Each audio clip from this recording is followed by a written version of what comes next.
ગોધરોડ વિસ્તારમાં સુભાષનગરની ઘટના। બાંધકામ સાઇટ પર ઉપર પ્લેટ પડતા 1.5 વર્ષની બાળકીનું મોત। બાંધકામ સાઇટ પર શ્રમજીવી પરિવારની 1.5 વર્ષની બાળકી રમતી હતી ત્યારે ઉપરથી પ્લેટ પડી। લોખંડી પ્લેટ પડતા બાળકીને ગંભીર ઇજાઓ પહોંચતા સિવિલ હોસ્પિટલ લાવવામાં આવી, જ્યાં તબીબે તપાસી મૃત જાહેર કરી। અહીંયા સુભાષનગરમાં આપણે હું છેલ્લા 2 મહિના તો કામ કરું છે।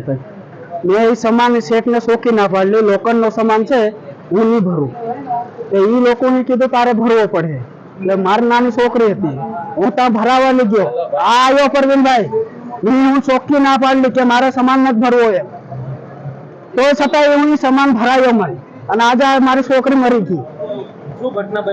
એ લોખંડની પ્લેટ આવે ને, એ રમતેલી લોખંડની પ્લેટ એના માથે પડી ગઈ। 1.5 વર્ષ થયો। સુભાષનગર સાહેબ નું નામ એ સુભાષનગર જ ગણાય।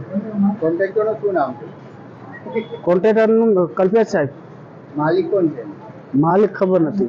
ઘટના બની ત્યારે ખાનગી હોસ્પિટલ લઈ ગયા, શું ઘટના બની? ના, ડાયરેક્ટ અહીંયા જ લાયા।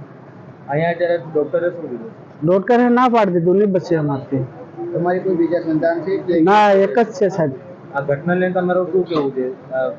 કોના કારણે આવી ઘટના બની છે તમે ના પડી સામાન? હવે એમાં કોઈ કહેવાય જેવું નથી એમ।